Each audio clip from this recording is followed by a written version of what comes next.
కేసీఆర్ గారికి 2 సంవత్సరాల కింద రిజిస్టర్ అయిన కేసుని ఇప్పుడు నోటీస్ ఇవ్వడం, సిట్టేసి ఇప్పుడు విచారణ చేయడం అనేది చాలా బాధాకరం. 14 సంవత్సరాలు ఉద్యమం చేసి ఎన్నో అవమానాలు ఎదుర్కొని అన్ని పార్టీలను ఒక తాటి మీద తీసుకొచ్చి తెలంగాణ రాష్ట్రాన్ని సాధించిన నాయకుడు కేసీఆర్ గారు. 10 సంవత్సరాలు తొలి ముఖ్యమంత్రిగా రాష్ట్రానికి 10 సంవత్సరాలు రాష్ట్రాన్ని అన్ని రంగాలలో ముందుకు నడిపించి దేశంలోనే తెలంగాణ మోడల్ అనేటట్టు పాలన చేసి తెలంగాణ అభివృద్ధిని మొదటి స్థానంలో నిలిపిన వ్యక్తి కేసీఆర్ గారు. 10 సంవత్సరాలు జరిగిన అభివృద్ధిని నిన్నగాక మొన్న కేంద్ర ప్రభుత్వంలో ఎకనామిక్ సర్వే రూపంలో ఏ విధంగా రిజల్ట్స్ వచ్చినాయి అనేది స్పష్టంగా భారతదేశానికి, ముఖ్యంగా తెలంగాణ రాష్ట్రంలోని ప్రభుత్వానికి కనువిప్పు కలిగేటట్టు ఎకనామిక్ సర్వే రిపోర్ట్ రావడం జరిగింది. ఒక్కొక్క రంగాన్ని ఎంచుకొని బాగా చేస్తున్నారు కేసీఆర్ గారు. నిజంగా ఈరోజు కేసీఆర్ గారిని ఏ రకంగా అవమానించాలనే శతవిధాల ప్రయత్నం రేవంత్ రెడ్డి గారు చేస్తూ ఉన్నారు. గతంలో కాళేశ్వరం కమిషన్లో పిలిచారు విచారణకి, గంటలు కూర్చోబెట్టి విచారణ చేస్తున్నారు. మళ్ళీ ఇప్పుడు ఫోన్ ట్యాపింగ్లో కేసీఆర్ గారి అడ్రస్ తెలియదని, ఇంట్లో ఎవరు లేరని గోడ కతికిచ్చిపోయి వాళ్ళు ఇచ్చిన నోటీస్ని గోడ కతికిచ్చి ఒక రకమైన అవమానం చేయాలనే ప్రయత్నం చేస్తున్నారు. ఎన్ని అవమానాలైనా భరించిన సహనశీలి కేసీఆర్ గారు. చట్టాన్ని గౌరవించే వ్యక్తి కాబట్టి ఈరోజు సిట్ విచారణకు హాజరై తన బాధ్యతంతా నిర్వహిస్తున్న సందర్భం అని తెలంగాణ సమాజం గుర్తించింది. ఒక్కసారి వెనక్కి తిరిగి చూసుకుంటే ఎందుకు ఇస్తున్నారు అసలు నోటీసులు, ఎందుకు కేసీఆర్ గారిని వేధిస్తున్నారని తెలంగాణ సమాజం అంతా ప్రశ్నించుకుంటుంది. రాష్ట్రంలో రైతులకి అసలు కరెంటే రాదన్న సందర్భంలో 24 గంటల కరెంటు కష్టపడి తీసుకొచ్చినందుకు కేసీఆర్ గారికి నోటీసులు ఇచ్చి విచారిస్తూ ఉన్నారా? లేదంటే రైతుకి పెట్టుబడి ఏంటో తెలియని సందర్భంలో దేశంలోనే కాదు ప్రపంచంలోనే రైతుకు పెట్టుబడి నేరుగా ఎకరాకి 10,000 రూపాయలు ఆయన అకౌంట్లో వేసి దాదాపుగా 1,00,000 కోట్ల వరకు రుణమాఫీ కానీ రైతుల బంధు కానీ కలిపి నేరుగా రైతుల అకౌంట్లలో వేసినందుకు కేసీఆర్ గారిని విచారిస్తూ ఉన్నారా? కాళేశ్వరం లాంటి ప్రాజెక్ట్ కట్టినందుకు కేసీఆర్ గారిని విచారిస్తూ ఉన్నారా? లేదంటే మిషన్ కాకతీయల చెరువులన్నీ బాగు చేసినందుకు కేసీఆర్ గారిని విచారిస్తూ ఉన్నారా? ఇలా చెప్తూ పోతే చాలా కార్యక్రమాలు చేసుకొచ్చారు కేసీఆర్ గారు. మరి వాటి గురించి ఈరోజు కేసీఆర్ గారిని విచారిస్తున్నారని సమాజం అంతా ప్రశ్నిస్తూ ఉంది. సంక్షేమానికి స్వర్ణ యుగంలో ఉంది కేసీఆర్ గారి పాలన. ఆ రోజు కళ్యాణ లక్ష్మి ఇచ్చే ఆడబిడ్డలకి మేనమామలుగా 1,00,000 రూపాయలు అందించున్నారు. కేసీఆర్ గారు కిట్ ఇచ్చి ఆ బిడ్డలకు భరోసా కల్పించున్నారు. ఈరోజు ఒక్కొక్క కార్యక్రమం తీసుకుంటే మిషన్ భగీరథ బిందె పట్టుకొని ఆడబిడ్డ బయటికి రావద్దు, అవమానం అని చెప్పి మిషన్ భగీరథ ద్వారా ఇంటింటికి నీళ్ళు ఇచ్చున్నారు. ఇట్లా ఆడబిడ్డలకు ఒక్కొక్క సంక్షేమ కార్యక్రమం చేసుకుంటూ వచ్చున్నారు. యువతకు చూస్తే ఫీజు రియంబర్స్మెంట్ కానీ, ఓవర్సీస్ స్కాలర్షిప్ కానీ, యూనివర్సిటీల ఏర్పాటు కానీ, అట్లే గురుకులాల ఏర్పాటు, ఇట్లా ఏ రంగం తీసుకున్నా స్వర్ణయుగంలాగా నడిచింది కేసీఆర్ గారి పాలన. కానీ 2 ఏళ్ల నుండి 2 సంవత్సరాలు రేవంత్ రెడ్డి పాలన వచ్చిన తర్వాత వెనక్కి తిరిగి చూసుకుంటే అంత అధోగతి పాలు చేస్తున్న సందర్భం కనిపిస్తూ ఉంది. ఎక్కడ ఏ రంగాన్ని తీసుకున్నా స్కామ్, ల్యాండ్ స్కామ్ అని, శాండ్ స్కామ్ అని, అదేవిధంగా మొన్నే చూసిన బొగ్గు స్కామ్ అని, ఇవన్నీ కూడా ఒక్కొక్కటి బయటకు వస్తున్న సందర్భంలో వాళ్ళు ఇచ్చిన హామీలు నెరవేర్చలేక ప్రభుత్వం వైఫల్యం చెందిన సందర్భంలో వాటన్నిటిని కప్పిపుచ్చుకోవడానికి ఈ విచారణల పేరిట బీఆర్ఎస్ పార్టీకి సంబంధించిన నాయకులను మాత్రమే వేధిస్తున్న విషయాన్ని ఈరోజు తెలంగాణ సమాజం గమనిస్తూ ఉంది. తెలంగాణ ఉద్యమంలో ఏ విధంగా అయితే మరి తెలంగాణ రావాలని కొట్లాడడం జరిగిందో, ఈరోజు తెలంగాణ రాష్ట్రంలో ప్రతి పల్లెలో ప్రతి ఒక్కరు కూడా రోడ్ల మీదకి వచ్చి మరి ఈ సిట్ నోటీసులు ఎందుకు ఇస్తా ఉన్నారని చెప్పి సమాజం అంతా కూడా మరి ఏ పార్టీ అయినా సరే మేము కేసీఆర్తో పాటు ఉన్నాము అని చెప్పేసి మరి బయటికి రావడం జరిగింది. నిరసన కార్యక్రమాలు చేయడం జరుగుతుంది. దీంట్లో కూడా పోలీసులంతా కూడా అత్యుత్సాహం చేస్తూ ఉన్నారు. మరి ఈరోజు కొంతమంది ఏంటంటే పార్టీలు మారని చెప్పేసి కాకీలు మాట్లాడుతూ ఉన్నారు. మరి ఇది మంచి పద్ధతి కాదు. మరి గతంలో మరి కేసీఆర్ గారు దిష్టి బొమ్మలు తగలబెట్టినప్పుడు మీరు అప్పుడు గుర్తు రాలేదా అని చెప్పేసి అడుగుతా ఉన్నా. ఈరోజు దిష్టి బొమ్మలు తగలబెడతా ఉంటే బీఆర్ఎస్ పార్టీ కార్యకర్తల పైన కేసులు పెట్టి మరి వాళ్ళందరూ కూడా హౌస్ అరెస్ట్ చేసి బయటికి రాకుండా చేసేటువంటి కార్యక్రమం ఈరోజు చేయడం జరిగింది. దాన్ని మనం అందరం కూడా ఖండించాల్సినటువంటి అవసరం ఉంది. మరి ఈరోజు మరి కేసీఆర్ గారికి ఉన్నటువంటి మరి ఏవైతే నిబంధనలు అంటే తను 65 years ఉన్నాడు కాబట్టి సుప్రీంకోర్టు అదేవిధంగా మళ్ళీ హైకోర్టు నిబంధనల ప్రకారంగా వారు ఎక్కడుంటే అక్కడనే వీళ్ళు విచారించాలని ఉన్నప్పటికీ కూడా దాన్ని తుంగలో తొక్కుతూ కుట్రలో భాగంగా ఈరోజు మరి ఇక్కడ నందినగర్ ఇంటికి వెళ్ళి అక్కడ గోడ కతికించి ఇక్కడికే రావాలని చెప్పడం నిజంగా కూడా బాధాకరమైనటువంటి విషయం. మరి వారికి ప్రజలకు సంబంధించినటువంటి నాయకుడిగా మరి చట్టాల పైన మరి అదేవిధంగా వీటిపైన నమ్మకం ఉంది కాబట్టి ఈరోజు ఇక్కడికి వచ్చి గౌరవంగా నేను సహకరిస్తానని చెప్పేసి సహకరించడం జరుగుతోంది. ఇది ఈ ప్రభుత్వంలో ఒక ఆనవాయితీ అయిపోయింది. 2 సంవత్సరాల్లో వాళ్ళు ఇచ్చిన 6 గ్యారెంటీలుగా 420 హామీలుగా నెరవేర్చకపోగా మరి మంత్రులుగా ఏదైనా కొట్లాటలు రాగానే ఇమీడియట్గా బీఆర్ఎస్ పార్టీ నేతల పైన మరి ఏదో ఒక రకమైనటువంటి కమిషన్లో సిట్లో లేకుంటే ఏదో ఒక రకమైన ఎంక్వైరీ పేరిట ఇబ్బంది పెట్టడానికి ప్రయత్నం చేస్తున్నారు తప్ప అంతకుమించి వాళ్ళు నయా పైసా పని కూడా ఈ రోజు చేయలేదని చెప్పి స్పష్టంగా అర్థమవుతోంది. గతంలో తెలంగాణ ఉద్యమంలో 14 సంవత్సరాలు కాలికి బట్టగట్టకుండా తిరిగి అందరినీ కూడా సమాజాన్ని ఏకం చేసి సాగు నోట్ల తలకాయ పెట్టి తెలంగాణ రాష్ట్రాన్ని సాధించి ఆంధ్ర పాలకులను తరిమి కొట్టి అదే విధంగా ఢిల్లీ పెద్దల మెడల వంచి తెలంగాణ రాష్ట్రాన్ని సాధించిండ్రు. మరి తెలంగాణ ఉద్యమం జరుగుతున్న సందర్భంలో బీఆర్ఎస్ అప్పుడున్న టీఆర్ఎస్ నాయకులను కావచ్చు, కేసీఆర్ గారిని కావచ్చు, మిగతా తెలంగాణ సమాజాన్ని అప్పుడున్న పాలకులు ఇబ్బంది పెట్టే ఏదైతే అప్పుడు ఎమర్జెన్సీ లాగా అప్పుడు ఇబ్బంది పెట్టిండ్రో అదే ఇబ్బంది ఈ రోజు కనబడతా ఉన్నది. మళ్ళొక్కసారి తెలంగాణ ప్రజలు అనగారించబడతా ఉన్నారు, తెలంగాణ ప్రజలు ఇబ్బంది పడతా ఉన్నారు. నువ్వు ఇచ్చిన హామీలో ఒకటి కూడా నెరవేర్చలేదు. రైతు బంధు అనేది ఇప్పటివరకు ఇంకా రాని పరిస్థితి కనబడతా ఉన్నది. ప్రజలలో ఒకలాంటి మరి వ్యతిరేకత అనేది నీ మీద ఉన్నది కాబట్టి ఆ వ్యతిరేకతను కప్పిపుచ్చుకోవడం కోసం మరి కేసీఆర్ గారిని మరింత ఇబ్బంది పెట్టడం కోసం నీ సిట్ అని చెప్పేసి ఒకటి ఏర్పాటు చేసి దానికి మరి గౌరవ కేసీఆర్ వెళ్ళడం జరిగింది. ఈ రోజు యావత్ సమాజం కూడా తెలంగాణ సమాజం అంతా కూడా బాధ కొద్ది ఉన్నది. అంత పెద్ద గొప్ప వ్యక్తిని తెలంగాణ రాష్ట్రాన్ని సాధించిన వ్యక్తిని మరి ఈ రోజు మరి పోలీసుల బందోబస్తులో అంటే తెలంగాణ యావత్తు కూడా పోలీసు కంట్రోల్లో ఉంచి ఎక్కడోళ్ళక్కడ అరెస్టులు చేస్తూ ఎక్కడోళ్ళక్కడ ఇబ్బంది వ్యక్తంగా తెలంగాణ బీఆర్ఎస్ నాయకులను తెలంగాణలో ఉన్న బీఆర్ఎస్ శ్రేయోభిలాషులందరినీ కూడా ఇబ్బంది పెడుతూ మరి కేసీఆర్ గారిని ఈ విధంగా ఆవేదన గురి చేసినప్పటికీ కూడా ఎవరు భయపడాల్సిన అవసరం లేదు. కేసీఆర్ గారు ఎటువంటి తప్పు చేయలేదు. 10 సంవత్సరాల్లో తెలంగాణను రాష్ట్రంలోని దేశంలోని నెంబర్ 1 రాష్ట్రంగా ఉంచిన వ్యక్తి గౌరవ కేసీఆర్ గారు కాబట్టి తప్పకుండా ప్రజల ఆదరణ మరింత పెరుగుతుంది. మున్సిపల్ ఎన్నికలలో ఓడిపోతామనే భయంతోనే ఈ డైవర్షన్ పాలిటిక్స్ తీసుకొచ్చిండు. మరింత బలంతో పనిచేస్తాం, మరింత బలంతో తెలంగాణ ప్రజలు మా వెంట ఉంటారు. తప్పకుండా రేవంత్ రెడ్డి గారికి గుణపాఠం తప్పదు అని చెప్పి సందర్భంగా తెలియజేస్తూ జై తెలంగాణ.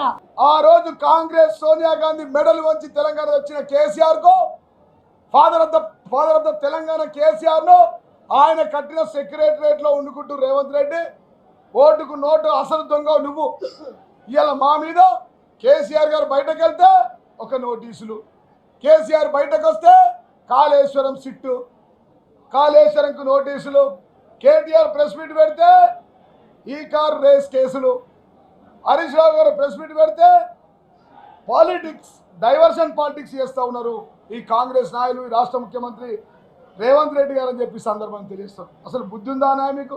తెలంగాణ గుండెల్లో కేసీఆర్ గారు ఉన్నారు. ఆయనను ఇబ్బంది పెట్టి ఈ వయసులో ఆయన క్యారెక్టర్ డిసైడ్ చేస్తే చరిత్రను చెరిపేయాలంటే కేసీఆర్ చరిత్ర చెరిపేస్తే చెరిగేది కాదురా యూజ్లెస్ ఫెలోస్. కేసీఆర్ చరిత్ర తెలంగాణ 4.5 కోట్ల ప్రజల గుండెల్లో ఉన్నారు. కేసీఆర్ గుండె కొడితే గుండెలో చూస్తే 4.5 కోట్ల ప్రజలు ఉంటారు. 4.5 కోట్ల ప్రజల గుండె చూస్తే గుండెల లోతులకు వెళ్ళి చూస్తే కేసీఆర్ ఉంటారు.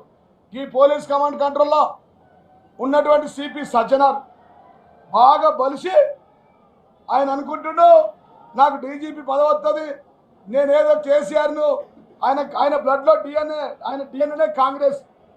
మొన్న ఇంతకుముందు ఇక్కడ పనిచేసినప్పుడు పోయిన పార్లమెంట్ ఎన్నికల్లో కాంగ్రెస్ కర్ణాటక నుంచి ఎంపీకి పోటీకి సిద్ధమైండు.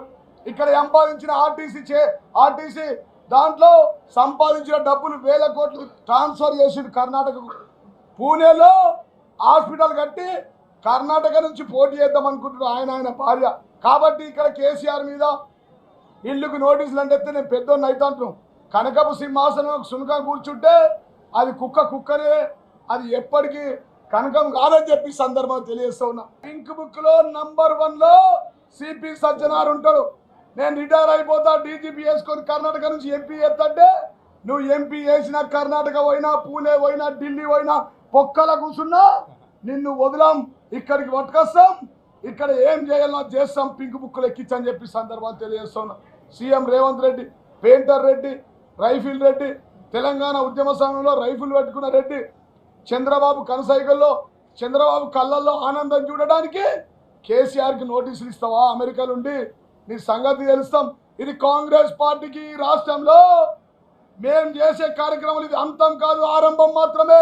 రేపు కేసీఆర్ కనుక మీరు దంచుడ్రా, జిల్లా అధ్యక్షురాలా జీవన్ రెడ్డి మీ అధ్యక్షులందరూ దంచుడ్రా అంటే మా విజయ్ లాంటి నాయకులు అందరు పడి రోడ్ల మీద కూర్చుంటే నా కొడుకులారా, కాంగ్రెస్ మంత్రులు ఎమ్మెల్యేలు ఒక్కడు కూడా ఇక్కడి నుంచి అక్కడ జరగడు, అక్కడి నుంచి ఇక్కడ పోలేడు, జిల్లాలలో మంత్రులు తిరగలేరు.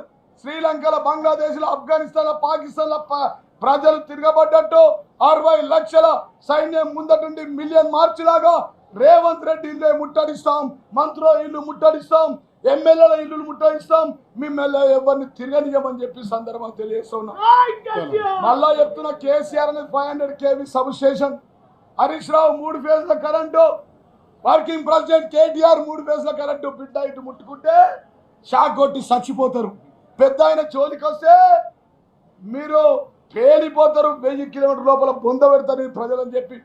ఆ పత్రికలు వాళ్ళు ఏమంటాయంటే కేసీఆర్ అంటే తెలంగాణ ఆత్మగౌరవం అని. ఖచ్చితంగా కేసీఆర్ అంటే తెలంగాణ ఆత్మగౌరవం. మీ పదఘటనల కింద నలిగిపోతున్న దశలో, అసెంబ్లీలో తెలంగాణ అన్న పదం కూడా నిషేధమైనటువంటి దశలో ఆ తెలంగాణ డిమాండ్కు తిరుగులేని శక్తినిచ్చి, 1000 ఏనుగుల బలం ఇచ్చి, దానికి ఒక విస్ఫోటన శక్తినిచ్చి, అది ఎన్నికలను ప్రభావితం చేసే, ఎన్నికలను కుదిపేసే ఒక రాజకీయ శక్తిగా మలిచిన వాడు కేసీఆర్. తెలంగాణ ప్రజలకు గళాన్నిచ్చిన వాడు కేసీఆర్. శాంతియుతంగా ఉద్యమాలు ఎట్లా నడపవచ్చో, ఎట్లా గమ్యాన్ని చేరవచ్చో నిరూపించిన వాడు కేసీఆర్. తెలంగాణ రాజకీయ చర్చను మార్చిన వాడు కేసీఆర్. ఎంతసేపు మీ ఆంధ్ర పరిపాలకుల అవినీతి బాగోతాలే చర్చ అయినప్పుడు, శుష్కమైన అభివృద్ధి చర్చ అయినప్పుడు, తెలంగాణ ఎజెండా చుట్టూ, తెలంగాణ అనే ఒక సామాజిక విషయం చుట్టూ, అంశం చుట్టూ రాజకీయాలు తిరగాల్సినటువంటి అనివార్యతను సృష్టించిన వాడు కేసీఆర్. పదవిని త్యాగం చేయడం ద్వారా ప్రజల్లో విశ్వాసాన్ని కలిగించిన వాడు కేసీఆర్. తన కేంద్ర మంత్రి పదవిని తృణప్రాయంగా వదిలిపెట్టి ఉద్యమం గోదాలో దిగినవాడు కేసీఆర్.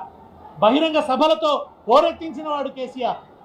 తన నిరాహార దీక్షతో కుదిపేసినవాడు, ఢిల్లీ పీఠాన్ని గడగడ వణికించిన వాడు కేసీఆర్. అవసరమైతే ఉదాత్తంగా అన్ని సంఘాలను కలుపుకొని జేఏసీని ఏర్పాటు చేసి అన్ని శక్తుల్ని ఏకతాటి మీదకి తీసుకొచ్చి ఉద్యమాన్ని నడిపినవాడు కేసీఆర్.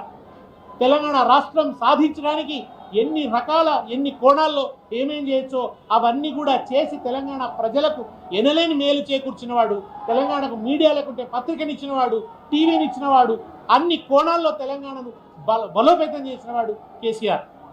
చివరికి తరతరాల తెలంగాణ సమస్యల్ని తీర్చినవాడు కేసీఆర్. కరెంట్ సమస్య తీర్చినవాడు కేసీఆర్. నీళ్ల సమస్య తీర్చినవాడు కేసీఆర్. ఇన్ని రకాలుగా తెలంగాణ సమాజానికి మేలు చేసిన వ్యక్తి మీద కేవలం ప్రతీకార దాడి జరుగుతుంటే, ఆయన వ్యక్తిత్వాన్ని మలినం చేసేటువంటి కుట్ర జరుగుతుంటే, బురద జిమ్మడమే పనిగా జరుగుతుంటే, ఆయన ఉద్యమంలో ఆయనకు వచ్చినటువంటి కీర్తిని మసకబార్చాలనే కుట్ర జరుగుతూ ఉంటే, ఆ కుట్రలకు వ్యతిరేకంగా తెలంగాణ సమాజం ప్రతిస్పందిస్తుంది.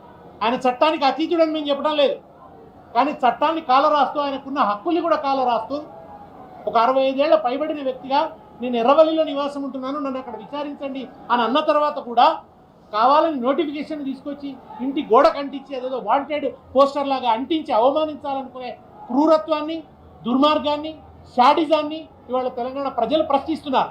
అది ఆత్మగౌరవం మీద దాడిగా తెలంగాణ ప్రజలు భావిస్తున్నారు. దాన్ని సహించలేక ఇవాళ పచ్చపత్రికలన్నీ కూడా పిచ్చిరాతలు రాస్తున్నాయి. కనుక ఈ పచ్చపత్రికలు, ఈ పిచ్చ ముఖ్యమంత్రి వీళ్ళు చేస్తున్నటువంటి ఈ దురంతాలు, ఈ దుర్మార్గాలు, ఈ ఎమర్జెన్సీ లాంటి వాతావరణం, దీన్ని తెలంగాణ ప్రజలు నిశ్చితంగా గమనిస్తున్నారు. కుంభకోణాలని గమనిస్తున్నారు, అవినీతిని గమనిస్తున్నారు. కాలమే దీనికి సమాధానం చెప్తుంది. నువ్వు అబద్ధపు కేసులతో కేసీఆర్ను వేధించవచ్చు, కానీ నీ నిజస్వరూపం బట్టబయలై, నీ దుర్మార్గం, నీ అవినీతి బట్టబయలై నువ్వు ఊచలు లెక్క పెట్టే రోజు దగ్గరలోనే ఉంది. రేవంత్ రెడ్డి ఖబర్దార్. ప్రభుత్వంలో ఉన్న వాళ్లకు తెలంగాణ ఉద్యమం గురించి తెలియదు, తెలంగాణ గురించి పనిచేసే వాళ్ళు కాదు. తెలంగాణ ఉద్యమకారులపైకి తుపాకీ తీసుకుపోయిన వాళ్ళు ఆ గృహం గురించి వారికి తెలియదు. అక్కడ మా నాయకుడు కేసీఆర్ గారు ఎన్నో గంటలు, నిద్రలు లేని రాత్రులు, ఎన్నో రాత్రులు కూడా గడిపిన విషయాన్ని గుర్తు చేస్తూ ఉన్నా. వారు ప్రతి క్షణం తెలంగాణ కోసం ఆ నివాసం నుంచి ఆలోచన చేసి ప్రతి వ్యూహాలు కూడా అక్కడి నుంచే పని తెలంగాణ తెచ్చాడు. రేవంత్ రెడ్డి గారు, కాంగ్రెస్ ప్రభుత్వానికి నేను తెలియజేస్తా ఉన్నా, ఏ రోజు అయితే మీరు సిట్టు పేరుతో కొంతమంది అధికారులను ఆ నివాసానికి పంపారో మీ రాజకీయ పతనం స్టార్ట్ అయ్యింది. ఆ ఒక నివాసానికి మంచి చరిత్ర ఉన్నది, ఆ ప్రాంతానికి ఒక గొప్ప చరిత్ర ఉన్నది. దేవాలయం లాంటి నందినగర్ నివాసంలో వందల వేల లక్షల మంది కార్యకర్తలు భోజనం చేసినటువంటి నివాసం అది.